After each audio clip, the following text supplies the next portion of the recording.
আজকে আমরা এসএলএসটি যেখানে 50,000 শিক্ষক নিয়োগের কথা বলা হয়েছে, অর্থাৎ এসএলএসটি আপার প্রাইমারি, এই যে অংশটাতে এতগুলো শিক্ষক নিয়োগ হবে এবং আপনারা দেখেছেন বাজেটে সবচেয়ে বেশি গুরুত্ব কিন্তু এই শিক্ষক নিয়োগের উপরেই দেওয়া হয়েছে। অর্থাৎ যে 1 লক্ষ নিয়োগের কথা বলা হয়েছে তার মধ্যে 50,000 শুধুমাত্র শিক্ষক নিয়োগের কথাই বলা হয়েছে। সুতরাং যারা এই শিক্ষক হওয়ার স্বপ্ন এতদিন দেখে এসেছিলেন তাদের জন্য কিন্তু এই সময়টা সবচেয়ে বেশি গুরুত্বপূর্ণ। এবং এখান থেকে এসে যায় এই মুহূর্তে আমাদের দায়িত্ব কী হবে, আমাদের পরিকল্পনা কী হবে, এবং এই যে এতদিনের এত পরিশ্রম সেটাকে আমরা কি করে ফলপ্রসূ করতে পারবো সেটা কিন্তু আমাদের ভাবতে হবে এবং সেই অনুযায়ী আমাদের পাঠ পরিকল্পনা তৈরি করতে হবে। এবং পাঠ পরিকল্পনা শুধু পরীক্ষাতে বসার জন্য নয়, পরীক্ষাতে যাতে আমরা নিশ্চিতভাবে আমাদের জায়গাটাকে পাকা করতে পারি তার জন্য যা যা করার সেগুলো কিন্তু দিনরাত পরিশ্রম করে করতে হবে।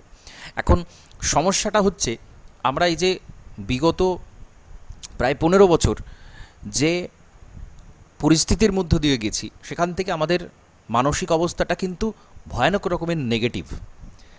সেই জায়গাটা থেকে বেরিয়ে আসাটা কিন্তু বর্তমান সময়, মানে যতদিন না পর্যন্ত নোটিশ আসছে ততদিন পর্যন্ত দেখবেন অনেকেই সেই জায়গা থেকে বেরোতে পারবেন না, যে ঠিক আছে নোটিশ তো আসতে দাও, তারপরে না হয় দেখা যাবে, সরকার সব সরকারই তো কিছু বলে তারপরে তো আর হয় না। এরকম ধরনের যে নেগেটিভ ভাবনা চিন্তা, এটা আমাদেরকে পিছিয়ে রাখে, ভয়ানকভাবে পিছিয়ে রাখে। আপনাদের এই মুহূর্তে একদম ঝাঁপিয়ে পড়া দরকার। আপনারা দেখেছেন যেগুলো বাস্তবায়ন হওয়ার কথা সেগুলো কিন্তু হচ্ছে। মানে আমি মূল যেটা বলতে চাইছি সেটা হচ্ছে একদম পড়াশোনার মধ্যে ব্যাপকভাবে ফিরে আসুন। একদম স্বপ্ন দেখা শুরু করুন যে আর কয়েকটা মাস পরে পরীক্ষা হবে এবং সেখানে আমি কোয়ালিফাই করব, আমি চাকরিটা কিন্তু করব। এবং আপনারা একটা জিনিস দেখেছেন যে ইন্টারভিউতে কিন্তু মাত্র 5 নম্বর থাকবে এরকম বলা হয়েছে আগামী নিয়োগগুলোতে। তাহলে রিটেন এক্সামের উপর সবচেয়ে বেশি গুরুত্ব দেওয়া হচ্ছে এবং সেটা একদিক থেকে অবশ্যই ভালো, একাডেমিক স্কোর থাকবে এবং রিটেনের ওপর সবচেয়ে বেশি গুরুত্ব দেওয়া হবে। তাহলে আমাদের পড়াশোনার স্ট্র্যাটেজি কেমন হবে? এবং এখানে পড়া মানে কিন্তু শুধু বই খুলে পড়া নয়, এইটা খুব ভালো করে মাথায় ঢুকিয়ে নিন। বই খুলে শুধু পড়াটা কিন্তু পড়া নয়, চাকরি পাওয়ার জন্য আরও অনেক অনেক কিছু করতে হবে। সেইগুলো কি কি সেটা নিয়ে আমি আলোচনা করব।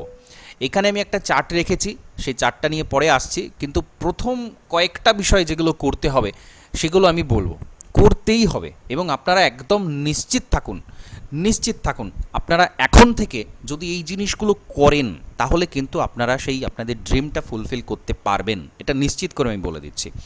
এবং এখানে শুধু পড়া থাকবে না, শুধু আপনি বই খুললেন, বই পড়লেন, একটু প্র্যাকটিস করলেন, মক টেস্ট দিলেন, হয়ে গেল, এটা কিন্তু নয়।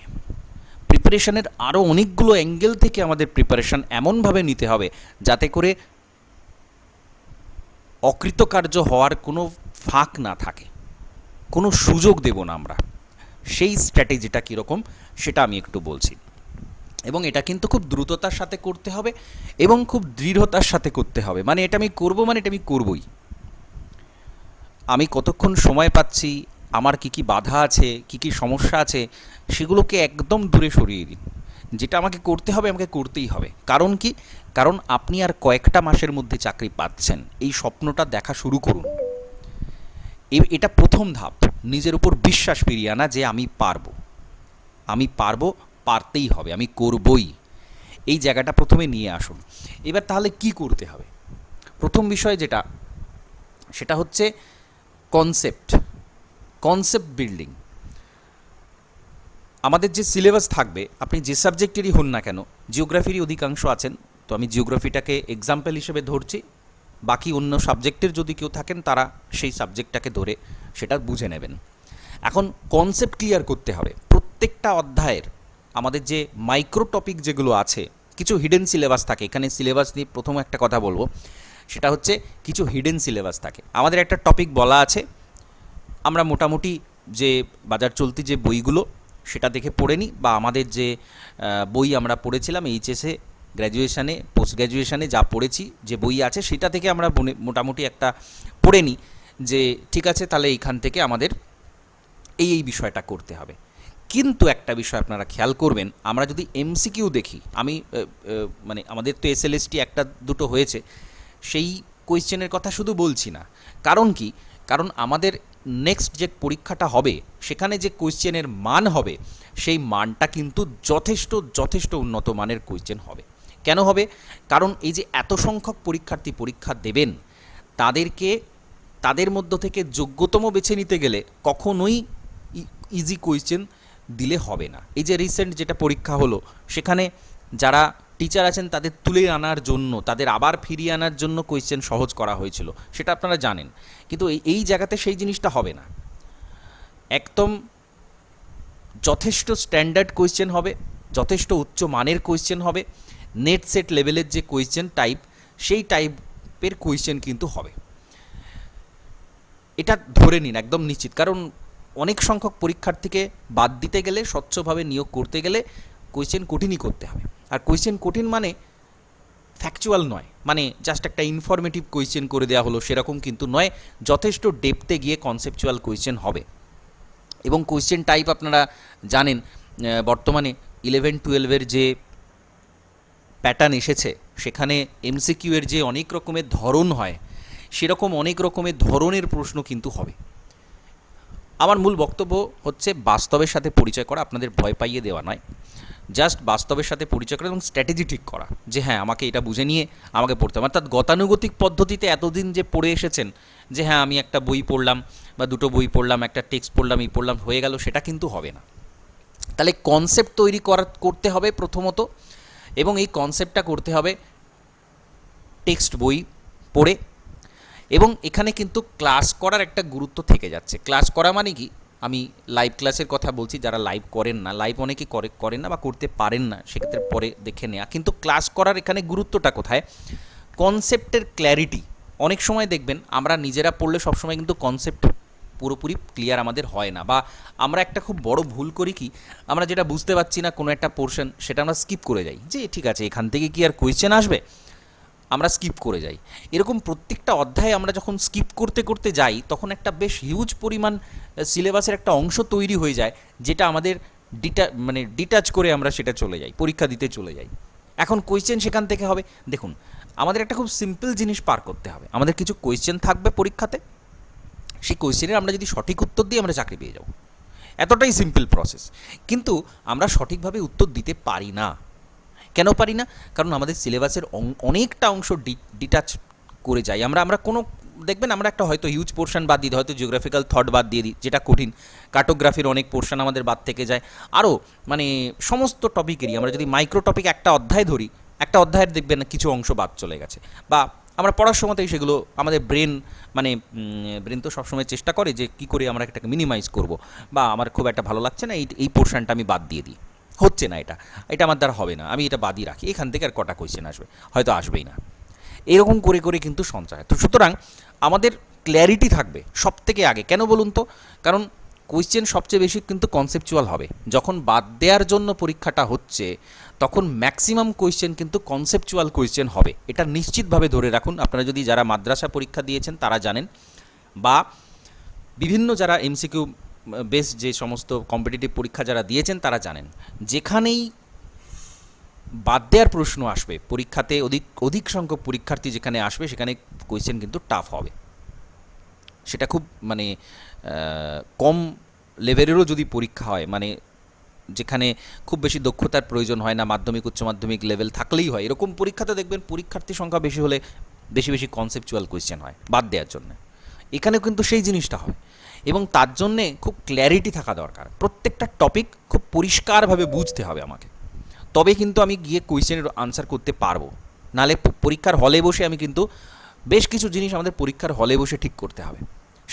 সেটাতে আসবো আমি। পরীক্ষার হলটা সবচেয়ে বেশি গুরুত্বপূর্ণ। সারা বছর আপনি যা পড়বেন, এই যে এত পরিশ্রম, ধরুন এখন থেকে আমরা শুরু করছি, আমরা মানসিক প্রস্তুতি নিচ্ছি যে আমি কিন্তু চাকরিটা আমাকে পেতেই হবে, এইবারেই পেতে হবে। কেন? কারণ এর পরে কী হবে আমরা কেউ জানি না। এই মুহূর্তে যা টেন্ডেন্সি, তাতে প্রচুর শিক্ষক নিয়োগ হবে, আমরা সেটা আমাদের কাছে পরিষ্কার। শুধু একটা প্রতিশ্রুতি নয়, বিল পাস হয়েছে আপনারা জানেন বিধানসভাতে, বাজেটেও সেখানে উল্লেখ করা হয়েছে। সুতরাং এই পরীক্ষা হবে, এবং আমাকে আমার জায়গাটা নিশ্চিত করতে, পাকা করতে হবে। সেটা পরীক্ষা 10 মাস পরে হোক, 1 বছর পরে হোক, যদিও 1 বছর হবে না, তার মধ্যেই পরীক্ষা দেখবেন অবশ্যই হবে। এবং যখন হবে এই আপার প্রাইমারি 9, 10, মানে 9, 10, 11, 12 সব দেখবেন একসাথে প্রায় কম বেশি প্রায় একই সাথে হবে। সুতরাং আমার প্রস্তুতির লেভেলটা কিন্তু সেই জায়গায় পৌঁছাতে হবে। আপাতত আমি সাবজেক্ট নিয়ে বলছি, তারপরে আমি ওই ব্যাপারটাতে আসবো কী করে মেনটেন করব। অনেকেই আমাকে জিজ্ঞাসা করেছেন যে স্যার এত কিছু কী করে মেনটেন করব। সাবজেক্টটা আমাকে যথেষ্ট ডেপথে গিয়ে পড়তে হবে। আদার্স পরীক্ষার জন্য আমি অ্যাটলিস্ট আপার প্রাইমারির প্রিপারেশন সবাই নেবেন, যারা SLST প্রিপারেশন নিচ্ছেন তারা সকলেই নেবেন, বা অনেকে প্রাইমারির আছেন তারাও নেবেন। তাহলে দুটোকে কী করে একসাথে চালাবো সেটাও আমি বলবো, সেটা আমি শেষের দিকে বলবো। কিন্তু আপাতত আমি এই জায়গাটা খুব পরিষ্কার ধারণা রাখবেন যে আমরা কিন্তু কোনো বিষয় স্কিপ করব না, কোনো কিছু স্কিপ করব না। একদম ছোট থেকে ছোট বিষয় সেটাকে পড়ার মধ্যেই কমপ্লিট করে নেব। এখন এই পড়ার মধ্যে কিন্তু 100% কমপ্লিট হয় না, এটা আপনারা সকলেই জানেন। যারা অভ্যাস করেন, MCQ প্র্যাকটিস করেন, তারা দেখবেন আমি পড়েছি, আমি জানি, কিন্তু MCQ সলভ করার সময় দেখছি যে আরও অন্যরকম টাইপের কোয়েশ্চেনও কিন্তু হচ্ছে। তো কোনো বই, কোনো নোটস, কোনো কিছু 100% আপনাকে কিন্তু পড়িয়ে প্রস্তুত করে দেবে না। তাহলে এত কিছুর প্রয়োজন হতো না, এই সমস্ত জিনিসের প্রয়োজন হতো না, এখানেই শেষ হয়ে যেত যে ঠিক আছে আমি পড়লাম, পরীক্ষাতে চলে গেলাম, সেখানে আনসার দিয়ে দিলাম। না, এরপরে অনেকগুলো ধাপ থাকবে। প্রথম হচ্ছে আপনার কাছে সব কিছু পরিষ্কার, ক্লিয়ার, একদম ক্রিস্টাল ক্লিয়ার সমস্ত কনসেপ্ট, আমি সব বুঝি জিনিসগুলোকে। তারপরেই আসবে এমসিকিউ।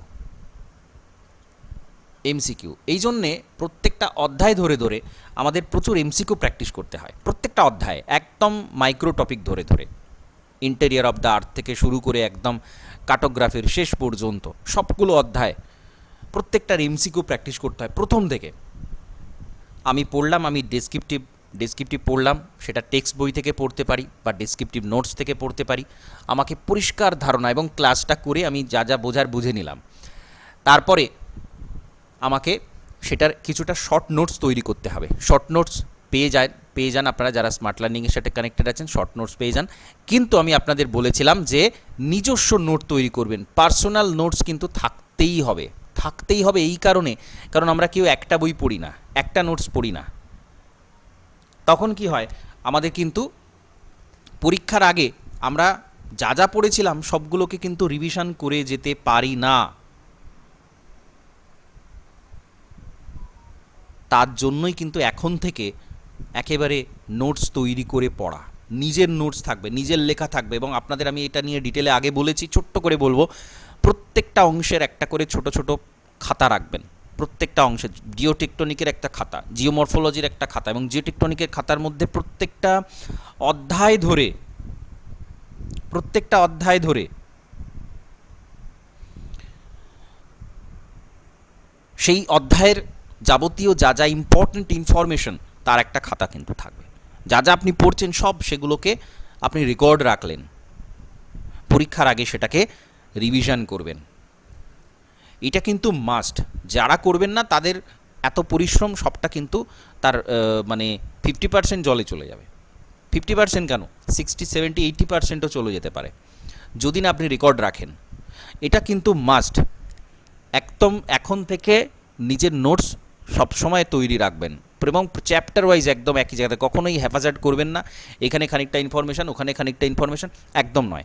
একদম প্রপার জায়গাতে, ঠিক যেখানে করা দরকার সেখানে করবেন। এবং আমি আবার বলছি, যখন এগুলো করবেন তখন নিজেকে বলবেন যে আমি কিন্তু চাকরিটা পাচ্ছি। এটা বিশ্বাস করুন, বিলিভ করুন। না হলে কিন্তু আপনার মনে হবে যে কি হবে, কি দরকার এত কিছু করাতে, ঠিক আছে পড়েই তো যাবো, সেই পড়বো, কিছু MCQ প্র্যাকটিস করবো, একটু হয়ে যাবে। এই যে ধারণা, এগুলো আমাদেরকে একদম পিছনে ফেলে দেয়। এই ধারণা একদম ছেড়ে দিন। পরিশ্রম করব, আমি 100% তার ফলাফল পাবো, আমি চাকরিটা পাবোই, আমার জন্যই রয়েছে, ওই সিটটা আমার জন্যই রয়েছে। কারণ এই দিনের পর দিন, প্রত্যেকটা ঘন্টার পর ঘন্টা আমি সেই পরিশ্রমটা দেব, আমার এফোর্টটা দেব, আমার 100% দেব, আমি কিন্তু সেটা অ্যাচিভ করবই। এই দৃঢ়তা নিয়ে এগোতে হবে। তাহলে এইটা কিন্তু মাস্ট। আচ্ছা, টেক্সট বুক অবশ্যই পড়তে হবে। এবং আপনাদের আমি বলেছিলাম যে আপনাদের যা টেক্সট বই আছে, টেক্সট বই সবসময়তেই ভালো, প্রতিটা বইতে কিছু না কিছু আছে। এবার ধরুন আপনার কাছে কোন টেক্সট বই আছে তার উপর ডিপেন্ড করছে আপনি সেখান থেকে কতটা জিস্ট তুলে নিতে পারবেন। সেটা আপনি চেষ্টা করলেন যতটা সম্ভব। এবার এই কারণে এখানে নোটস দেওয়ার মানে কি, বিভিন্ন জায়গা থেকে যেটা সবচেয়ে বেস্ট জায়গা সেটাকে তুলে এনে সেটাকে সাজিয়ে দেওয়া, যাতে করে আপনার ওভারঅল কোথাও কিছু বাদ না চলে যায়। তো সেটা এখান থেকে করে নিলেন। এবার যাদের অনেকগুলো বই রাখা সম্ভব, পড়া সম্ভব, তারা সেখান থেকে করে নিতে পারেন। কিন্তু আবারও বলবো, এই পার্সোনাল নোটসের উপর সবচেয়ে বেশি ইম্পর্টেন্স কিন্তু দেবেন। এইটাই আপনাকে শেষ পর্যন্ত আপনার সঙ্গ দেবে, আপনার সাথে থাকবে। আপনি সব ভুলে যাবেন, সমস্ত কিছু যা যা করেছেন এতদিনের সব ভুলে যাবেন, কিন্তু এইটা আপনাকে সঙ্গ দেবে ইচ অ্যান্ড এভরি টাইম। সুতরাং যা কিছু রেকর্ড রাখার, যা কিছু মস্তিষ্কে রাখার মতো মনে করবেন ওখানে কিন্তু তুলে রাখবেন। সেখানে যে কোনো জায়গাতে টেক্সট বই পড়ার সময়, নোটস পড়ার সময়, এমসিকিউ করার সময়, যেখান থেকে যা ইনফরমেশান পাচ্ছেন সব সময়ের জন্য ওই খাতাটা আপনার সঙ্গী হবে। 100% টাইমের জন্য ওই খাতাটা আপনার সঙ্গী হবে। ওই খাতাই কিন্তু আপনাকে শেষ পর্যন্ত সঙ্গ দেবে। একদম মনে রাখবেন, কোনো কিছু বাদ দেবেন না, যা যা ইম্পর্টেন্ট সব ওইখানে লিখে রাখবেন। এটা হচ্ছে স্ট্র্যাটেজির একটা অন্যতম পিলার। মক টেস্ট নিয়ে আমি অনেক কিছু বলেছি এর আগে, জাস্ট দু একটা কথা বলবো। মক টেস্ট কিন্তু একদম 100% প্রিপারেশনের পর মক টেস্ট দেবো এরকম কোনো ধারণা রাখবেন না। প্রথম থেকে মক টেস্ট দেবেন, যাই পরীক্ষা যেখানেই করেন, আপনি এতদিন কিছু তো পড়ে এসেছেন, কিছু তো জানেন, তার উপর ভিত্তি করে মক টেস্ট দেবেন। মক টেস্ট দিলে আপনি কতটা জানেন, কতটা জানতে হবে, কোন জায়গায় ভুল হচ্ছে, সিলি মিস্টেক হচ্ছে কিনা, টাইমে দিতে পারছেন কিনা, পরীক্ষার হলে কি সিচুয়েশান হবে, বা কোয়েশ্চেন দেখার সাথে সাথে আপনার কি মনে হচ্ছে, কোন জায়গায় আপনার দুর্বলতা আছে, কোনটা আপনার প্লাস পয়েন্ট, সেটা সমস্তটা কিন্তু আপনি এইখান থেকে বুঝতে পারবেন। এই জন্য মক টেস্টের পর অ্যানালিসিস করতে হয়। শুধু মক টেস্ট দিয়ে থেমে গেলে হবে না, তারপরে কিন্তু অ্যাটলিস্ট 30 মিনিট অ্যানালিসিস করতে হবে যে আমি কোথায় আমার ভুল হচ্ছে। এবং এটা যদি না করেন তাহলে আপনি আজকে যে জায়গায় আছেন আগামী দিনেও সেই জায়গাতেই থেকে যাবেন। আপনার মাথায় হয়তো কিছু এমসিকিউ এর উত্তর থাকবে, যেগুলো আপনি প্র্যাকটিস করেছেন তার উত্তরগুলো হয়তো মাথায় থাকবে, কিন্তু ভুলগুলো আপনি শুধরাতে পারবেন না। এবং এইখানে যদি আপনি ভুল করার সুযোগ দেন, সেই ভুলটা কিন্তু পরীক্ষার হলে গিয়ে আবার আপনি করবেন। ভালো করে ভেবে দেখুন, আমরা পড়ার সময়তে এই যে ভুলগুলো করি, আপনাদের এই ক্লাসটা আমি কেন করাচ্ছি, আমরা পড়ার সময় ভুলগুলো করি, আমরা প্রিপারেশনের সময় এই ভুলগুলো করি। আলটিমেটলি পরীক্ষার 15 দিন আগে, 1 সপ্তাহ আগে এই সমস্ত বলে কিছু লাভ হয় না। যা বলার এখন থেকে করতে হবে, যা করার এখন থেকে করতে হবে, এবং সেই গুরুত্ব সহকারে করতে হবে, সেই মাইন্ডসেট নিয়ে করতে হবে, এবং আপনাকে দৃঢ় প্রতিজ্ঞ থাকতে হবে যে হ্যাঁ করবই, আমি পাবই। তাহলে মক টেস্ট দিচ্ছেন এবং সেটাকে অ্যানালাইসিস করে নিজের দুর্বলতাগুলো খুঁজে বের করছেন। এখানেই শেষ নয়, এগুলো আপনি পার্সোনালি করছেন। এরপরে যেটা ইম্পর্টেন্ট সেটা হচ্ছে গ্রুপ ডিসকাশন। এটা মোস্ট ইম্পর্টেন্ট। আপনারা অনেক সময় দেখে থাকবেন, আপনাদের যারা বন্ধুবান্ধব আছে বা ছিল, যারা গ্রুপে পড়াশোনা করে তারা প্রত্যেকে চাকরি পায়, প্রত্যেকে প্রায় একসাথে পায়, কেউ এক বছর না পেলে পরের বছর পায় যারা গ্রুপ স্টাডি করে। আপনারা একটু লক্ষ্য করে দেখবেন, আপনাদের আশপাশে সব আছে বা মানে কারোর থেকে অন্তত এইগুলো জানতে পারবেন। গ্রুপ স্টাডি একটা অসম্ভব গুরুত্বপূর্ণ বিষয়, অসম্ভব গুরুত্বপূর্ণ। আপনি একা যখন পরিশ্রম করেন, আপনার একার মস্তিষ্কটা সেখানে কাজে লাগে। গ্রুপ স্টাডি যখন করেন, বাকি সকলের মস্তিষ্কটা কিন্তু সেখানে কাজে লাগে, বাকিদের এফোর্টটা আপনার মধ্যে সঞ্চারিত হয়, বাকিদের পজিটিভ জিনিসগুলো আপনার সঞ্চারিত হয়, বাকিদের থেকে আপনি কতটা পিছিয়ে আসেন সেটা দেখে আপনার নিজের কিন্তু একটা উৎসাহ আসে যে না, আমাকেও পড়তে হবে। বাকিদের দেখে আপনি ইন্সপায়ার্ড হয়ে যান যে ও যদি জানতে পারে তাহলে আমি কেন জানবো না, বা ওর থেকে আমি আরেকটু বেটার করার চেষ্টা করব, আজকে আমি যে পরিস্থিতিতে আছি তার থেকে আমি আরেকটু বেটার করার চেষ্টা করব। এটা কিন্তু গ্রুপ স্টাডি করে সম্ভব। এবং গ্রুপ স্টাডি, এই বিশেষ করে এমসিকিউ এক্সাম যখন হয়, এমসিকিউ এক্সামের ক্ষেত্রে গ্রুপ স্টাডি থেকে ভালো প্রসেস আর কিছু নেই। খুব অল্প সময়ের মধ্যে প্রচুর কোয়েশ্চেন নির্দিষ্ট টপিকের সেটা ডিসকাশন করে কিন্তু রেডি করে ফেলা সম্ভব। খুব অল্প সময়ের মধ্যে অনেকটা দূরে গিয়ে যেতে পারেন, এবং এই আদান প্রদানের মাধ্যমে মাল্টিপ্লিকেশন হয়ে যায়। আপনি সারাদিনে ধরুন 3-4 ঘন্টা 5 ঘন্টা পড়লেন, কি 7-8 ঘন্টা যতই পড়েন, বাকিদেরটাও কিন্তু আপনার সাথে অ্যাড হচ্ছে। বাকি যতজনের সাথে আপনি ডিসকাস করছেন, আলোচনা করছেন, তাদের পড়া বিষয়টাও অ্যাড হচ্ছে। প্রত্যেকের সাথে এই অ্যাডিশনটা হওয়ার কারণে আপনার পড়াটা কিন্তু মাল্টিপ্লাই হয়ে যাচ্ছে, দ্বিগুণ 3 গুণ 4 গুণ হয়ে যাচ্ছে আপনার পড়াটা। তাহলে এটা কিন্তু আরেকটা স্মার্ট স্ট্র্যাটেজি, চাকরি পাওয়ার জন্য। এবং এটা আমি আগেও করিয়েছি, যারা আগে ক্লাস করেছেন জানেন। আপনাদের শুধু ডিসকাশনের জন্য একটা গ্রুপ থাকতো, নিজেরাই লিঙ্ক দিয়ে সেখানে এসে একদম নির্দিষ্ট সময় নির্দিষ্ট টপিকে ডিসকাশন করেছেন। যারা রেগুলার করতেন আগের SSSTটাতে, তারা প্রত্যেকে কিন্তু ইন্টারভিউতে সুযোগ পেয়েছেন। এটা নিজের ভেতর থেকে আসবে, জোর করে নয় যে না আপনাকে ডিসকাস করতেই হবে বা এগুলো করতেই হবে। যারা করেছেন তারা বেনিফিট হবে।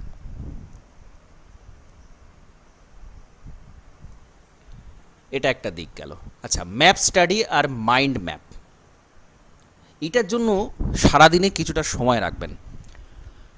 আমাদের জিওগ্রাফিতে তো বটেই, জিওগ্রাফির মতো যেগুলো ম্যাপ বেসড বা ডায়াগ্রাম বেসড সাবজেক্ট নয়, সেই জায়গাতেও মাইন্ড ম্যাপের মাধ্যমে, মাইন্ড ম্যাপ আপনারা জানেন মানে পুরো চ্যাপ্টারটাকে বা পুরো টপিকটাকে একটা জিস্ট করে নিয়ে সেটা যাতে আমরা মনের মধ্যে রাখতে পারি খুব সহজে,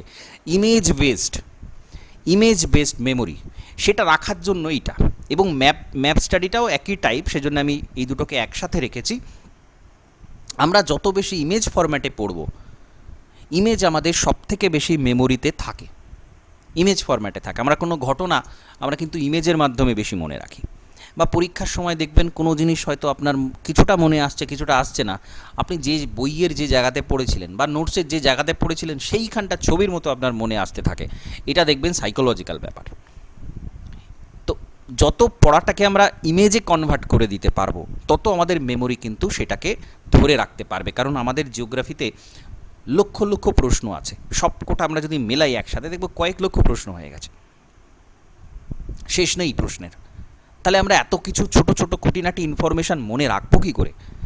তার একমাত্র উপায় হচ্ছে এরকম ম্যাপ স্টাডি এবং মাইন্ড ম্যাপ।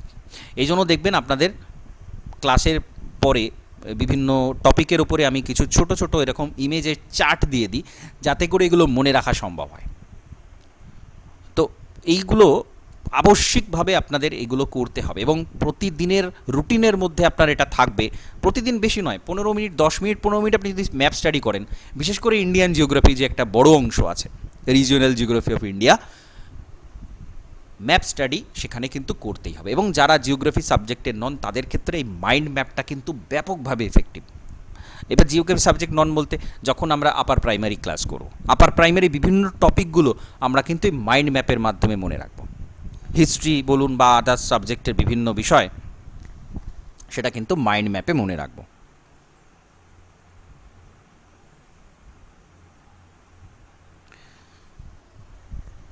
এবং এটা দারুণ এফেক্টিভ একটা প্রসেস।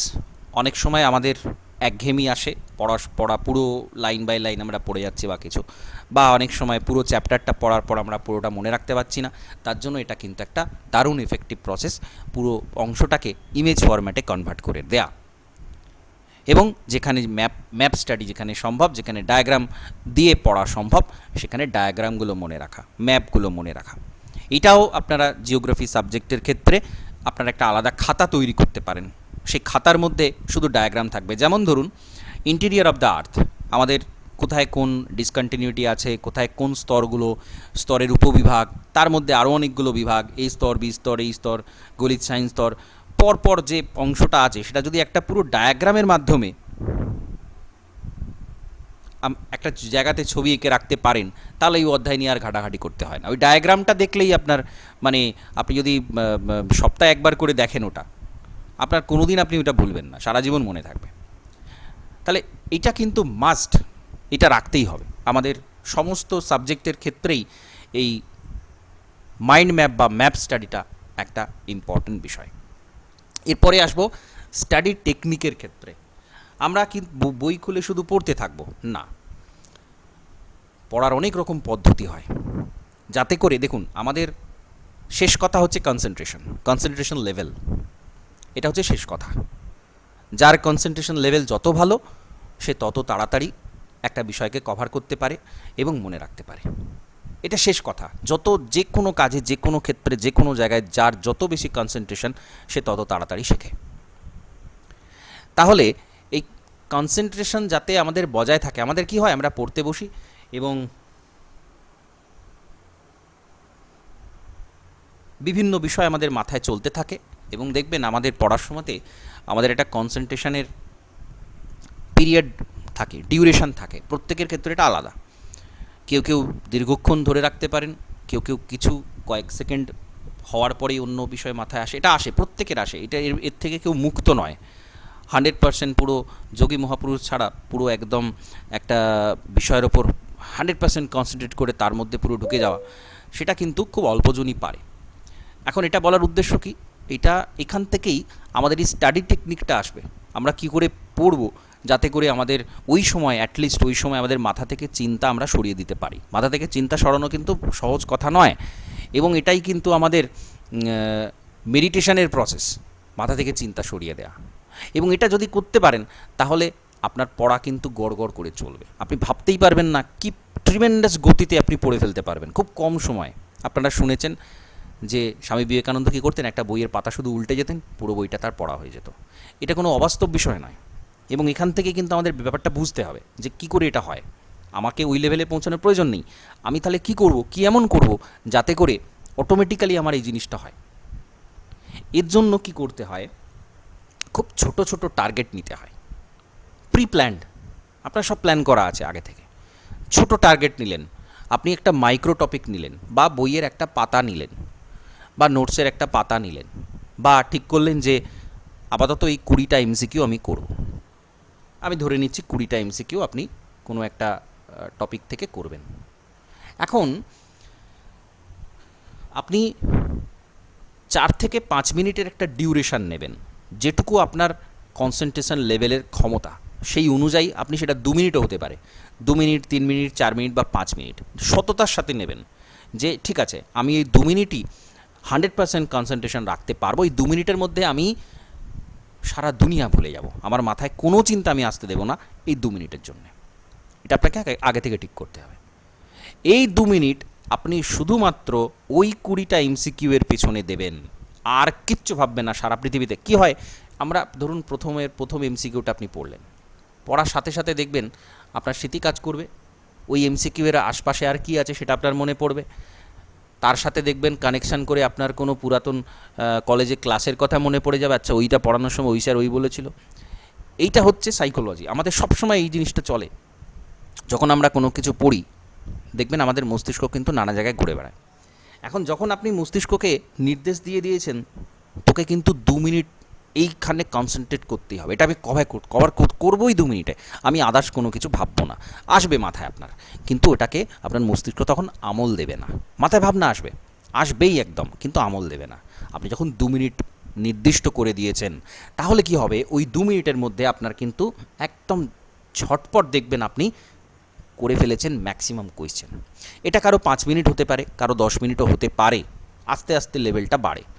প্রথমে আপনি ঠিক করে নিলেন যে এই 20টা আমি আগামী 2 মিনিট পড়বই, আপনি এই প্রসেসটা অ্যাপ্লাই করুন। এবার ওই 2 মিনিটের পর কি করবেন, আপনি 2 মিনিটের পর আপনার মাথায় যে ভাবনাগুলো আসছিল সেটা ভেবে নেবেন, সেটা আরও 2 মিনিট, 3 মিনিট, 4 মিনিট হতে পারে।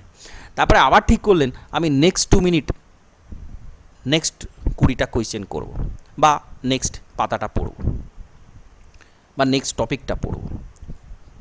2 মিনিট কি 3 মিনিট, 5 মিনিট, ওই 5 মিনিটের মধ্যে আপনাকে ওই টপিকটাতেই শুধু কনসেন্ট্রেট করতে হবে। ওইখানে আপনার মাথায় একটা জিনিস চলবে, যখনই অন্য কিছু আপনি ভাববেন, অন্য কিছু ভাবতে যাবেন, তখন শুধু ঘড়ির দিকে তাকাবেন, আর কতক্ষণ আছে আমাকে তার মধ্যে এটা কমপ্লিট, আমি কোনো কিছুতে কনসেন্ট্রেট করব না। এইভাবে আমাদের মস্তিষ্ক যখন অভ্যস্ত হয়ে যাবে, তখন একটা সময় আসবে দেখবেন যখন একটা টপিক ধরছেন, সেই টপিকটা ছাড়া আর কোনো জায়গাতে আপনার কনসেন্ট্রেশন যাচ্ছে না, কনসেন্ট্রেশনটা লুজ হচ্ছে না, তাহলে আপনার টাইম লস হচ্ছে না।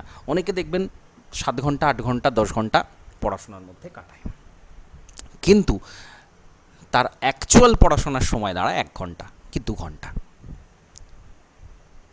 কেন দাঁড়ায়? কারণ ওই মস্তিষ্কের মধ্যে সব সময়, আর এটা তো শুধু একটা দুটো চিন্তার কথা আমি বললাম, আরও কত রকমের হাজারো ভাবনা চিন্তা আসে, শুধু মস্তিষ্কের মধ্যে এসে ভিড় করে।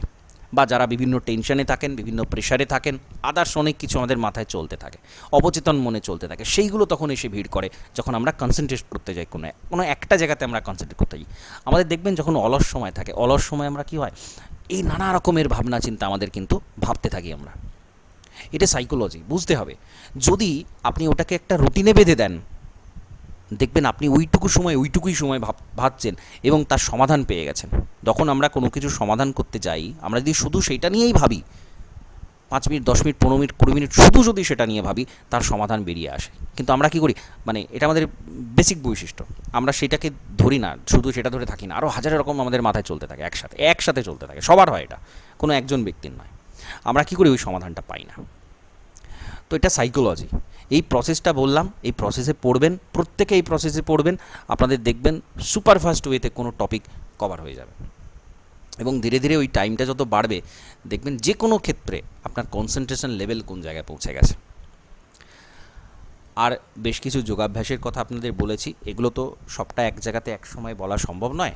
কিছু এমন কিছু প্রসেস থাকে যেগুলো করলে আমাদের কনসেন্ট্রেশন লেভেল এমনিই বাড়তে থাকে। আমাদের শারীরিক সুস্থতার সাথে নির্ভর করে অনেক কিছু বিষয়, শারীরিক সুস্থতার সাথে মানসিক সুস্থতা নির্ভর করে, বা মানসিক সুস্থতার সাথে শারীরিক সুস্থতা ইন্টারকানেক্টেড। তো আমাদের সুস্থ থাকতে হবে, আমাদের মস্তিষ্কে সুস্থ রাখতে হবে, এবং সুস্থ থাকা মানে কিন্তু সব দিক থেকে। যাই হোক, এটা আর একটু ডেপথের বিষয়, আমি ওই জায়গাতে আজকে অন্তত যাব না, এগুলো আপনাদের কম বেশি অন্য সময় বলেছি, পরেও বলবো। তাহলে এখানে স্টাডি টেকনিক আমি একটা বললাম, আরও অনেক টেকনিক আছে, শুধু পড়া নয়। আপনারা শুনবেন, যখন আপনাদের অবসর সময় আপনার পড়তে কোনো হয়তো ভালো লাগছে না, আপনি শুনবেন, যেটুকু পড়া, যেটুকু ক্লাস হয়েছে সেটা আপনি শুনে নিলেন, তাহলেও সেই টপিকটা আপনার কিন্তু টাচে থাকলেন। এই টাচে থাকা ব্যাপারটা কিন্তু একটা আরেকটা বৈশিষ্ট্য, টাচে থাকা। আপনার হয়তো দেখবেন আপনি খুব সুন্দর ছন্দে, হ্যাঁ, সবটা কিছু মেনে পড়াশোনা শুরু করেছেন, কিন্তু দুদিন এমন কিছু কাজ চলে এলো, বা এমন কিছু চলে এলো যে আপনার দুদিন পড়াশোনাটা 12টা বেজে গেছে, কিচ্ছু হয়নি দুদিনে। তখন কি হয়, আপনি সাধারণত খুব বেশি ফ্রাস্ট্রেটেড হয়ে যান। যা, আমি দুদিন পারলাম না, এত পিছিয়ে গেলাম, বেশ তো সুন্দর শুরু করেছিলাম, তাহলে আর হচ্ছে না কেন? আপনি সেই ছন্দে আর ফিরতে পারছেন না। এই জিনিসটা খুব মারাত্মক, এবং এটাকে কিন্তু আপনি খুব সিরিয়াসলি নেবেন না, যে দুদিন নষ্ট হয়ে গেছে, কী হবে, ইত্যাদি ইত্যাদি। এইগুলো ছেড়ে দিতে হয়, প্রত্যেকের হয় এটা কম বেশি।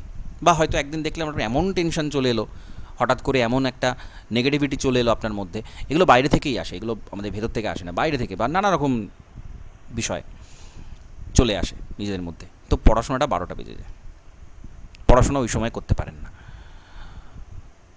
তো যদি কোনো এরকম একটা দুটো দিন যায়, যারা একটু মেন্টালি স্ট্রং তাদের যাওয়ার কথা নয়। বা অনেকে আছেন, আমার সাথে কেউ হয়তো যোগাযোগ করলেন, স্যার এই সমস্যা হচ্ছে, এটা পাচ্ছি না, সেখানে আমি হয়তো একটু মোটিভেশন দিয়ে দিলাম বা কিছু বিষয় বললাম, তাতে করে কি হলো, জায়গাটা রিকভার হয়ে যায়। কিন্তু আপনাদের মনে যদি চলতে থাকে যে যা, আমি তো এইটা পড়িনি, এই কটা দিন আমার তো গেল 12টা বেজে, আমার তাহলে পড়াশোনা হচ্ছে না, হবে না, নেগেটিভিটি চলে আসে, এটা একদম নয়, সরিয়ে রাখবেন দূরে। আমি ওটাকে রিকভার করে নেব, কাল হয়নি আজকে করে নেব, এতদিন হয়নি এখন করে নেব। আমি সারা জীবন সেইভাবে কোনো দিন পরীক্ষা ভালো করে দিতে পারিনি, আমি যতবার চেষ্টা করেছি ফাইনাল পরীক্ষার এক্সাম হলে গিয়ে আমি ভালো করে কখনও দিতে পারিনি। এইসব মাথা থেকে ঝেড়ে ফেলে দেবেন, আমি পারবো। প্রথম হচ্ছে ইচ্ছা, ভেতরে প্রচণ্ড ইচ্ছা থাকবে, আমাকে পারতেই হবে, বাকিটা অটোমেটিক হয়। শুধু ইচ্ছাটা নিয়ে আসুন যে আমাকে পারতেই হবে, একদম দুর্বার ইচ্ছা, করতেই হবে আমাকে, হতেই হবে, পাবই আমি, মনের জোর। এইটা রাখবেন, দেখবেন এই যে নেগেটিভিটিগুলো চলে যাবে, যাবতীয় নেগেটিভিটি চলে যাবে, বা মানে আপনার যে রিকভারি প্রসেস সেটা খুব ফাস্ট হবে। অনেকের অনেক রকম হয়, হঠাৎ করে আপনি হয়তো অসুস্থ হয়ে গেলেন কয়েকদিনের জন্য, নেগেটিভিটি চলে আসে, মনের মধ্যে টেনশন হয়। একদম টেনশন করবেন না, কিচ্ছু টেনশন করবেন না, কোনো জায়গাতে টেনশন করবেন না। আপনি যেগুলো মস্তিষ্কে ঢোকাচ্ছেন সব থেকে যায়, মস্তিষ্কে থেকে যায়। এখন সেটাকে কিভাবে পরীক্ষার হলে উদ্রেক করতে হয় সেটা অন্য বিষয়, সেটা এখন আলোচ্য বিষয় না, সেটা পরীক্ষার আগের আলোচ্য বিষয়। কিন্তু এই যে কয়েকটা জিনিস বললাম, এগুলো মেনটেন করবেন, ফিজিক্যালি মেন্টালি ফিট থাকবেন, তার জন্য অনেক প্রসেস আছে, সেগুলো আপনাকে করতেই হবে। নালে আপনি আপনি মেন্টালি উইক হয়ে যাবেন, যেটা সম্ভাবনা সবচেয়ে বেশি, প্রতিদিন প্রতি মুহূর্তে আপনি হয়তো হয়ে যাচ্ছেন মেন্টালি উইক, সেটা থেকে বেরিয়ে আসতে হবে। আর দ্বিতীয় হচ্ছে ফিজিক্যালি ফিট থাকতে হবে। ফিজিক্যাল ফিটনেসটা কিন্তু মারাত্মক লেভেলে কাজ দেয় আমাদের। অনেকে দেখবেন নার্ভাস হয়ে যায় পরীক্ষার আগে, পরীক্ষার দিন, পরীক্ষার এক সপ্তাহ আগে বা পরীক্ষার আগের দিন নানা রকমভাবে নার্ভাস হয়ে যান। তো ওটাকে আমাদের ওভারকাম করতে হবে, ফিটনেস রাখতে হবে, বিশেষ করে আমাদের নার্ভাস সিস্টেমকে ফিট রাখতে হবে। আমাদের পুরোটাই নার্ভাস সিস্টেমের ওপর। আমাদের নার্ভের মধ্যে যে সাইন্যাপসগুলো, সেগুলো যদি সঠিক কাজ না করে, তাহলে আমরা কোনো স্মৃতিকে পুনরুদ্ধার করতে পারবো না। আমাদের মস্তিষ্ক কোনো স্মৃতি উদ্ধার করতে পারবে না। আপনি এত পড়বেন, সব 12টা বেজে যাবে।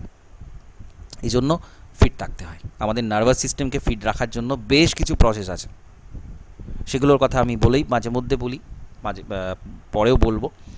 সেগুলো করবেন আপনারা, অবশ্যই করবেন, এবং সম্পূর্ণটা একটা প্রি প্ল্যান্ড ওয়েতে হবে।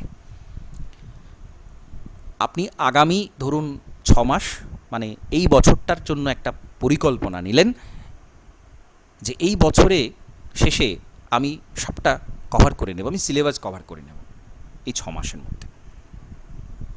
বা যদি সেটা মনে হয় খুব চাপ হয়ে যাবে, তাহলে একটা 9 মাসের একটা শিডিউল আমি রাখলাম। সেটাও চাপ হয়ে গেলে 12 মাসের একটা শিডিউল আমি রাখলাম। তাতে করে কি হবে, ধরুন 6, 9 বা 12 যত মাসেরই আপনি একটা প্ল্যানিং রাখুন না কেন, ওই 6 মাসে কি 9 মাসে কভার করতে হবে পুরো সিলেবাসটা, তাহলে 1 মাসে কতটা কভার করতে হবে, তাহলে 1 সপ্তাহে কতটা কভার করতে হবে, আর তাহলে 1 দিনে কতটা কভার করতে হবে, সেই হিসাবটা কিন্তু আপনার হাতে চলে এলো। যখনই হিসাবটা আপনার হাতে চলে এলো, তাহলে 1 দিনের আপনি কিন্তু একটা টার্গেট পেয়ে যাচ্ছেন। কিন্তু আপনার যদি শুধু মাথায় থাকে যে না আমাকে করতে হবে, আমি আগামী কাল আমি একটু পড়বো এই সাবজেক্টে, এই টপিকটা আমি পড়বো, আগে থেকে একটা প্ল্যানিং মোটামুটি একটা ধরে নিলেন যে এইটা পড়বো, ঠিক আছে আমি শুরু করবো জিওটেকটনিকের এই অধ্যায়টা দিয়ে শুরু করব। আপনি দেখবেন ওই ধরে বসে আছেন, হারিয়ে গেছেন, ওর মধ্যে নানা রকম ভাবনা চিন্তা আসছে, এই আগের এসএলএসটিতে এই হয়েছিল, এই পরেই হবে, কোশ্চেন তো খুব কঠিন হবে, এই বইটা পড়লে হচ্ছে না, আমি একবার কলেজ স্ট্রিট গিয়ে বই দেখবো, আমি ওই দোকানে ওই বইটা অর্ডার দেবো, এইটা কিনবো, ওটা কিনবো, দেখি আমাজনে এই বইটা আছে কিনা, আমার কাছে কোন বই আছে, এই করতে করতে দেখবেন সারাদিন চলে গেছে। এবং এটা একদিন হবে না, এটা প্রতিদিন রিপিটেশন হবে। আপনার হাতে কারণ হচ্ছে টার্গেট নেই, আপনার হাতে টার্গেট নেই, আপনাকে তাহলে ওই দিনের টার্গেটটা রাখতে হবে। কি করে রাখবেন? এই নিয়মে রাখবেন, ইজি হিসাব একদম। আমার এই টোটাল টার্গেট এত মাসের, এটা আমার প্রতি মাসের এইটা টার্গেট, এই মাসের জন্য, নেক্সট মাসের জন্য, এই সপ্তাহের এই টার্গেট, আজকের দিনের এই টার্গেট। এবার যেই আজকের দিনের টার্গেটটা পেয়ে গেলেন, তখনই আপনাকে সেটা ছোট ছোট ছোট ছোট মাইক্রো টপিকে ভেঙে নিতে হবে। এবং মাইক্রো টপিকে ভাঙার অনেক সুবিধা আছে। অনেকে হয়তো দেখবেন একটানা পড়ার সময় পান না, অনেকে কেন ম্যাক্সিমাম যারা একটানা পড়ার সময় পান না, অনেকটা সময় তাদের হাতে নেই, অনেকে অনেক কাজের মধ্যে যুক্ত, বিভিন্নজন বিভিন্নভাবে বিভিন্ন দিকে ইনভলভ, তারা সেটা সময় পান না। এবার যখনই আপনি মাইক্রো টপিকে ভেঙে নিচ্ছেন, আপনি 5 মিনিট সময় পেলেও ওই 5 মিনিটটাকে আপনি কাজে লাগিয়ে ফেলতে পারছেন, এবং এটার যে এফেক্ট ভাবতে পারবেন না। এই 5 মিনিটের কী এফেক্ট, আমরা আসলে 5টা মিনিট কী করে কাজে লাগাতে হয় সেটা জানি না। কমপ্লিট কনসেন্ট্রেশন লেভেল, একদম স্ট্রেট ফরওয়ার্ড কনসেন্ট্রেশন যদি থাকে ওই 5 মিনিটে, আপনি 5 মিনিটের মধ্যেই গোটা পাতাটা পড়ে ফেলতে পারবেন, এবং সেটা মনে রাখতে পারবেন। সবচেয়ে বড় কথা, শুধু পড়লে হয় না, পড়ার সময় কতটা কনসেন্ট্রেশন লেভেল তার উপর ডিপেন্ড করছে মনে রাখবেন কি না, মনে রাখতে পারবেন কি না। তো আমাদের যখন ভেতরে একটা জ্বলন্ত ইচ্ছা থাকবে, এবং আপনার হাতে এরকম টার্গেট থাকবে, এরকম প্রসেস থাকবে, প্রপার স্টাডি মেটেরিয়াল থাকবে, আপনি দেখবেন এই 5 মিনিট আপনার দারুণভাবে কাজে লেগে গেছে। এবং এই 5টা মিনিট জোড়া জোড়া দিয়ে সারাটা দিনে আপনার মাইক্রো টপিকের টোটাল জোড়া লাগলে দেখবেন আপনার যে টার্গেট ছিল সেটা অনেক আগে ফুলফিল হয়ে গেছে, আপনি আদার্স এক্সট্রা সময় পেয়ে যাচ্ছেন। এটা কিন্তু হবে। তখন আপনাকে ম্যাপ স্টাডি করতে হবে, মাইন্ড ম্যাপ স্টাডি করতে হবে, চার্ট দেখতে হবে, এমসিকিউ পড়তে হবে, সলভ করতে হবে, করে আপনি ওই টপিকটা সুন্দর করে সাজিয়ে রাখলেন, এবং যেটা পড়লেন সেটা আপনার পার্সোনাল নোটবুকে লিখে রাখলেন, ব্যাস, আর কিছু লাগবে না। সেদিনের জন্য আপনি সফল। এই প্রত্যেকটা দিন যদি আপনি সফল হন, সেই দিনটার জন্য যদি আপনার সফল হয়ে যায়, আপনি জানবেন আপনি ফাইনাল এক্সামেতেও সফল হবেন। এইটুকু শুধু টার্গেট থাকবে যে আজকের দিনটা আমি যেটুকু টার্গেট নিচ্ছি সেটা ফুলফিল করব। এখন এই টার্গেটটা কোনো দিন আকাশ প্রমাণ হবে না, প্রথমে এভারেস্টে ওঠার চেষ্টা করবেন না, ছোটো ছোটো টিলায় উঠবেন, আগে ছোট্ট একটা অল্প টপিক রাখবেন, সেটাকেই আপনি ফুলফিল করবেন। যখনই দেখবেন একটা করতে পারছেন, তখন দেখবেন একটা আনন্দ হবে ভেতরে, অ্যাচিভমেন্টের একটা আনন্দ আছে যে হ্যাঁ আমি পেরেছি, করেছি, হয়েছে, আজকের দিনটা তো হয়েছে, কালকের দিন আরও ভালো করে করব, আরও সুপারফাস্ট করব, চেষ্টা করব আরেকটু এগিয়ে রাখার। এইটা পরের দিনের টার্গেট, তারপরের দিন আরেকটু এগিয়ে যাওয়ার। এবং ওই লিখতে লিখতে লিখতে লিখতে যাবেন, ওইভাবে করতে করতে যাবেন, আর নিজের ভুল ভ্রান্তিগুলো একটা জায়গাতে লিখে রাখবেন। যেগুলো ভুল হচ্ছে, যেগুলো আপনি পারছেন না, যেগুলো আপনার নেগেটিভিটি, যেগুলো আপনার সমস্যা, আশপাশের বাধা, সেইগুলো সব লিখে রাখবেন একটা জায়গাতে। লিখে রাখলে কি হবে, সেটাতে দেখুন আমাদের ম্যাক্সিমাম সমস্যা আসে আমাদের থটের ক্ল্যারিটি থাকে না, আমাদের মাথার মধ্যে আমরা সঠিকভাবে ভাবতে পারি না, কারণ আমাদের পরিষ্কার ধারণা থাকে না এটা সম্পর্কে।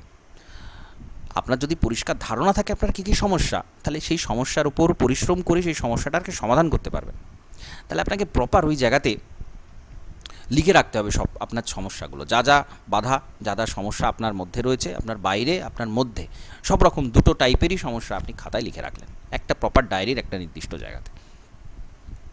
সেটা নিয়ে আমার সাথে ডিসকাস করলেন যে স্যার এইখানে আমার এই সমস্যা হচ্ছে, আমি সমাধান বলে দেবো সেগুলো। প্রত্যেকের সমস্যা আলাদা, প্রত্যেকের প্রিপারেশন লেভেল আলাদা, প্রত্যেকের কনসেন্ট্রেশন লেভেল আলাদা, প্রত্যেকের ফিজিক্যাল ফিটনেস আলাদা, মনে রাখার ক্ষমতা আলাদা, সব কিছু আলাদা। তো সবার কিন্তু একরকম পদ্ধতি অবলম্বন করলে চলে না, অনেকের অনেক রকম পদ্ধতি নিতে হয়। এটা কিন্তু specific, specific, person to person এগুলো ভ্যারি করে। সব ওষুধ তো সবার জন্য নয়, এক একজনের এক এক রকমের সমস্যার সমাধান প্রয়োজন হয়। তো সেটা লিখে রেখে সেটা ডিসকাস করবেন, এটা কিন্তু মাস্ট, প্রয়োজন এটা। নাহলে এই যে এত কিছু বললাম, এত কিছু সব জিরো, কোনো কাজে লাগবে না। তাহলে এটা, এবং হচ্ছে আপনার proper routine, daily routine, proper একদম প্রমিনেন্ট রুটিন থাকবে। রুটিন মানে শুধু পড়ার সময়কার রুটিন নয়, রুটিন মানে সারা দিনের কী কী করার, করণীয় সবটা রুটিন, প্রতিদিনের রুটিন। প্রপার রুটিনে যদি চলতে পারেন, দেখবেন আপনি দিনের পর দিন কোন লেভেলে অ্যাচিভ করতে পারবেন, এগিয়ে যেতে পারবেন। টপিক ওয়াইজ তো থাকবেই, প্ল্যানিং রুটিন থাকবেই, কিন্তু পার ডে একটা রুটিন থাকবে। ফিজিক্যাল ফিটনেসের জন্য সময় অবশ্যই দেবেন, প্রত্যেকের দেওয়া দরকার আছে। আপনি কম্পিটিটিভ পরীক্ষা দেন না দেন, আপনি সুস্থভাবে বাঁচতে চাইলে আপনাকে ফিজিক্যাল ফিটনেসের জন্য সময় দিতে হবে। এবং শুধু তাই নয়, খাওয়া দাওয়া ঠিকঠাক রাখা, অতিরিক্ত উল্টোপাল্টা সমস্ত কিছু, এগুলো সব যতটা আপনারা সবই জানেন, এগুলো আমাদের মস্তিষ্ককেই দুর্বল করে দেয়। শুধু শরীরভাবে আমরা অসুস্থই তা নয়, মস্তিষ্ককে দুর্বল করে দেয়। তো সেই সমস্ত মানে অভ্যাস যেগুলো আমাদের মস্তিষ্ককে দুর্বল করে, সেগুলো আমরা করব না, অন্তত আগামী এই সময়টার জন্য একেবারেই নয়। তো এই পুরো চাকরি পাওয়ার ব্যাপারটা কিন্তু একটা লাইফস্টাইল। আপনাকে টোটাল লাইফস্টাইলটাকে মেনটেন করতে হবে এমনভাবে যাতে করে আপনি সেই লক্ষ্যটাকে সঠিকভাবে অ্যাচিভ করতে পারেন। এবং সব কিছুর পরে আপনি কিন্তু শান্ত থাকতে হবে। কিভাবে? আপনি কিন্তু অ্যাটাচমেন্ট রাখবেন না, খুব বেশি ভাববেন না এগুলো নিয়ে, যে চাকরি যদি না পাই কী হবে, এত পরিশ্রম করছি কী হবে, কোথায় কী হবে, কখন কী হবে, যদি না হয় তখন কী হবে, আমার থেকে আরও কত ভালো স্টুডেন্ট কত এগিয়ে যাচ্ছে কী হবে, এইসব ভাবনা একদম মনের মধ্যে। আপনি শুধু আপনার 100% দেবেন, বাকিটা আপনার হাতে নেই। আপনার হাতে আছে আপনি 100% দিচ্ছেন কিনা। আপনার নিজের দিকে নজর রাখবেন, এই সরকার কি করলো, ওখানে কি হলো, এই কোয়েশ্চেন তো আবার লিক হয়ে যাবে, ওইখানে হয়েছে, এইসব মনে রাখবেন না, মাথায় এইসব একদম থাকবেন। আপনার শুধু একটাই লক্ষ্য, আমি আমার 100% দিতে পারছি কিনা, আমার যা যা লক্ষ্য আমি ফুলফিল করতে পারছি কিনা, পার ডে আমার লক্ষ্যটা, আমার অ্যাচিভমেন্টটা ঠিক হলো কিনা, আমি আরেকটু গতকালের থেকে এগিয়ে গেলাম কিনা, আমি যে জায়গায় ছিলাম 1 মাস আগে, 1 সপ্তাহ আগে, তার থেকে আমি ইমপ্রুভ করেছি কিনা, এটা আপনার লক্ষ্য হবে। এটা করতে থাকুন, বাকিটা অটোমেটিক্যালি আপনার কাছে অ্যাচিভমেন্ট অটোমেটিক্যালি আসবে, আপনাকে বেশি অ্যাচিভমেন্ট খুঁজতে হবে না। এইগুলো যদি অতিরিক্ত অ্যাটাচমেন্ট নিয়ে চলে আসেন, যে ঠিক আছে আপনি পড়লেন, প্রচুর করলেন, অনেক কিছু সব কিছু করলেন, সবচেয়ে বেশি যেটা হয় দেখবেন, যারা বেশি অ্যাটাচমেন্ট নিয়ে চলে আসে তারা পরীক্ষার দিন সব গোলমাল করে। এরকম অনেক উদাহরণ পাবেন, সারা বছর পড়ছে, প্রচুর পড়ছে, এত পড়ছে, পড়া শেষ নেই, মানে একদম দারুণভাবে পড়ছে, পরিশ্রমে 1 নম্বর, কিন্তু পরীক্ষায় গিয়ে সব ঘেঁটে চলে আসছে। কেন হয়? ওই একটাই কারণ, অতিরিক্ত প্রত্যাশা। আপনার হাতে কিচ্ছু নেই আপনার হাতে, আপনি শুধু আপনার 100%টা দেবেন, এইটুকু আপনার হাতে আছে, সেটা দিন, অটোমেটিক্যালি আপনি অ্যাচিভ করবেন, বাকি কিছু ভাবতে হবে না আপনাকে। তাহলে আমি প্রথম থেকে যা যা বললাম, এগুলো কিন্তু একদম কংক্রিট ওয়েতে যদি আপনি করতে পারেন, আপনাকে ভাবতে হবে না। আনন্দ করে একদম পরীক্ষা হলে ঢুকবেন, পরীক্ষা হয়ে গেলে হাততালি দিতে বেরোবেন যে আমি কিন্তু পেয়ে যাব চাকরিটা। সেই লেভেলে নিজেকে নিয়ে চলে যেতে পারবেন। এবং সেই জন্যই কিন্তু এত কিছু পরিকল্পনা, আগে থেকে সবটা পরিকল্পনা করে আমরা এগিয়ে যাব এইভাবে। এখানে আমি একটা ওভারঅল একটা ওয়ে রেখেছি, যাতে করে মানে একটা কিভাবে আমরা পরিকল্পনা করব, কিভাবে ভাববো, সেটার জন্য আমি রেখেছি। 100% এরকম হতে হবে এরকম নয়। ধরুন একটা ডেলি 4.5 ঘন্টা আপনি সময় পান, বেশি নয় 4.5 ঘন্টা, এর থেকে অনেকে বেশি পান যারা ফ্রেশার আছেন। তো সেইখানে নতুন পড়া 2 ঘন্টা করলেন, রিভিশন করলেন 1 ঘন্টায়। রিভিশন কিন্তু অসম্ভব গুরুত্বপূর্ণ একটা জিনিস। যারা রিভিশন করেন না তাদের হয়ে গেল, কিচ্ছু মাথায় থাকবে না। রিভিশন রোজ করতে হয়, প্রত্যেক দিন, প্রত্যেক সপ্তাহে, প্রত্যেক মাসে, ফাইনাল সমস্ত কিছুর আগে, শেষ পরীক্ষার 15 দিন শুধু রিভিশন করতে হয়। এবং এমসিকিউ প্র্যাকটিস 1 ঘন্টা, যেহেতু আমাদের পরীক্ষা এমসিকিউ, আমাদের সবচেয়ে বেশি এমসিকিউ প্র্যাকটিস করতে হবে। এবং ভুলভ্রান্তিগুলো 30 মিনিট অ্যানালাইসিস করবেন। এবং এর মধ্যে শুধু এটা নয়, আমি যেগুলো বলেছি এখানে, মাইন্ড ম্যাপ স্টাডি করা, ম্যাপ স্টাডি করা, টেক্সট বই পড়া, এই নতুন পড়ার মধ্যে এটা চলে আসছে। পড়ার পদ্ধতি যেভাবে বলেছি সেইভাবে, এবং সবটা প্রি প্ল্যান থাকবে। এই সারাদিন আপনি কি করবেন এটা আপনার আগে, অ্যাটলিস্ট আগের দিন ঠিক হয়ে গেছে যে আমি এই জিনিসগুলো করব। তো সিলেবাস চেঞ্জ করা, প্র্যাকটিস করা, এবং যত শেষ দিকে যাবে নতুন পড়া তত কমতে থাকবে। এখন আমরা সব ঠিক করে নেব আমরা কি কি করব। আমরা বিগত বছরের সমস্ত নেট সেটের কোয়েশ্চেন অ্যানালাইসিস করব, বিগত সমস্ত কিছু নেট সেট অ্যানালাইসিস করব। আমরা একদম টপিক ধরে ধরে ভেতরে আর কি কি প্রশ্ন হতে পারে সেগুলো অ্যানালাইসিস করব। শুধুমাত্র টপিক পড়লে হবে না, এটা মাথায় রাখবেন। এমসিকিউকে ভালোভাবে অ্যানালিসিস করতে হবে যে কি প্রশ্ন হতে পারে, আর কি হতে পারে এখান থেকে, আর কি হয়েছে, অন্যান্য রাজ্যে যেসব জিওগ্রাফির ওপর সাবজেক্টের ওপর পরীক্ষা হচ্ছে সেখানে কি প্রশ্ন হয়েছে, এগুলো নিয়ে আমাদেরকে ভাবতে হবে। এবং রিভিশন, এই যে বললাম 24 ঘন্টার মধ্যে রিভিশন দেবেন, 7 দিনের রিভিশন দেবেন, মানে সপ্তাহের একটা দিনের একটা ডিউরেশন রাখবেন, অন্ততপক্ষে 7-8 ঘন্টা আপনাকে রিভিশন দিতে হবে সারা সপ্তাহের মধ্যে। 30 দিনের মধ্যে একটা মাসের শেষ দিকে 3-4 দিন রাখবেন রিভিশন দেওয়ার জন্য। ফাইনাল রিভিশন পরীক্ষার আগে অ্যাটলিস্ট 10 থেকে 15 দিন আপনাকে শুধু রিভিশন দিতে হবে সবটা। ঠিক আছে, তাহলে এই সমস্তটা আমি আপনাদের সাথে আলোচনা করলাম। আশা করছি এখান থেকে আপনারা ব্যাপারটাকে বুঝতে পেরেছেন এবং সেইভাবে আপনারা ঝাঁপিয়ে পড়বেন আজ থেকেই, এখন থেকে। কিছু প্রশ্ন থাকলে জিজ্ঞাসা করতে পারেন।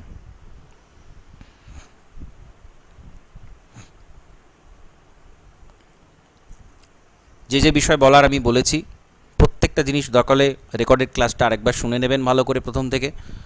যা যা করতে বলেছি সেগুলো করা শুরু করে দিন, একদম সময় নষ্ট করবেন না। সেই লেভেলের প্রতিযোগিতা কিন্তু হবে, এবং এইটাতেই আপনাকে পেতে হবে। তার জন্য যা যা করার মোটামুটি ওভারঅল আমি বলেছি আপনাদের, এগুলো করুন। হ্যালো স্যার, বলুন।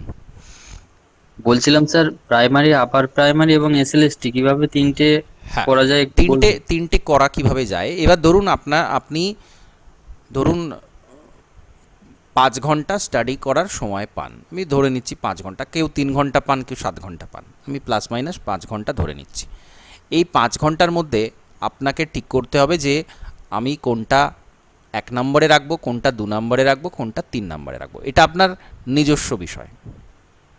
1 নম্বরে যদি আপনার এসএলএসটি থাকে, 2 নম্বরে ধরুন আপার প্রাইমারি, 3 নম্বরে ধরুন প্রাইমারি, এরকম একটা সেট আপ আপনি করেছেন, ভেবেছেন।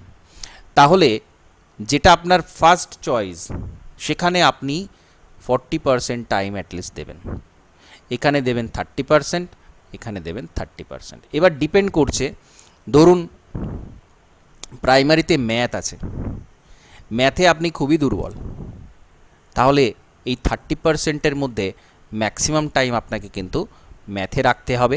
এবং আর একটা বিষয় কি, প্রতিদিনের পড়ার যে টপিকগুলো সেখানে কিন্তু একটা চেঞ্জ হয়েছে। ধরুন একটা স্লট রেখে দিলেন এসএলএসটির জন্য, এসএলএসটির জন্য আপনি হয়তো দেখা যাবে রাত্রিবেলা স্লটটা রাখলেন, রাত্রিবেলা আপনি 40% টাইম, মানে প্রায় অর্ধেকের কাছাকাছি, অর্ধেকের চেয়ে একটু কম সময়ে এই এসএলএসটি পড়ার জন্য রেখেছেন, সেটা একটা নির্দিষ্ট টাইম স্লট থাকলো। এবার ধরুন আপার প্রাইমারি যত যা সাবজেক্ট আছে সেই সাবজেক্টগুলো আপনাকে পরপর লিখতে হবে। লিখে আপনি একটা হিসাব করবেন কোনগুলোতে আপনি কতটা দুর্বল, কোনগুলোতে আপনি কতটা স্ট্রং। 1 2 3 4 করে আপনি একটা সিরিজ করবেন এবং উল্টো দিক থেকে লিখবেন। উল্টো দিক থেকে মানে যেটাতে আপনি সবচেয়ে বেশি দুর্বল সেটা 1 নম্বরে, ধরুন ম্যাথ, তারপরে ইংলিশ, তারপরে ধরুন এনভায়রনমেন্ট, কারো হিস্ট্রি, কারো জিওগ্রাফি, এরকমভাবে একটা হায়ারার্কি থাকবে। মানে ম্যাথে আপনি সবচেয়ে বেশি দুর্বল, তারপরে ইংলিশে, তারপর নিচের দিকে যত আছে তত স্ট্রং আপনার সাবজেক্টগুলো। তাহলে এইটাকে বেশি প্রায়োরিটি দিতে হবে। এইটার জন্য আপনার সময় বরাদ্দ থাকবে আরেকটু বেশি।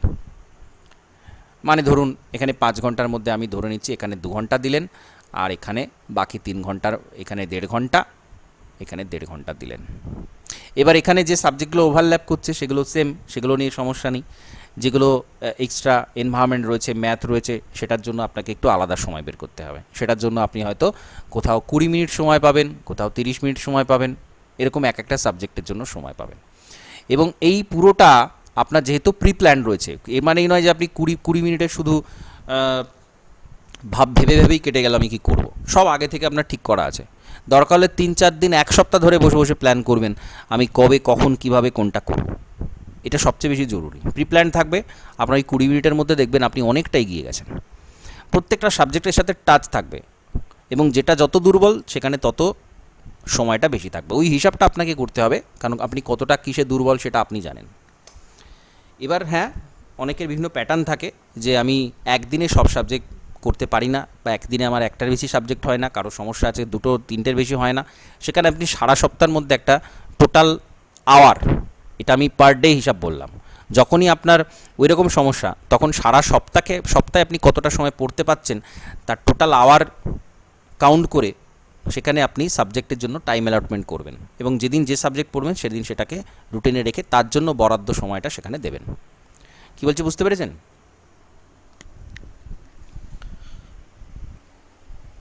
হ্যাঁ স্যার।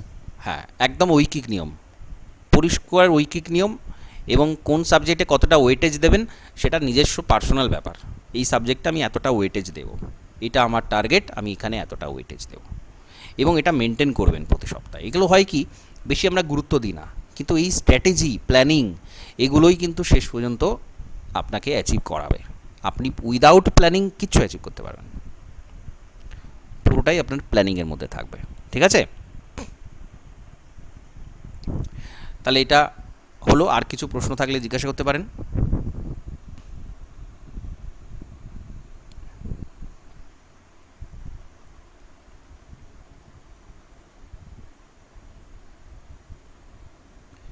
বেশ, ঠিক আছে, তাহলে আজ ক্লাসটা এখানে কমপ্লিট করছি। নমস্কার, ধন্যবাদ।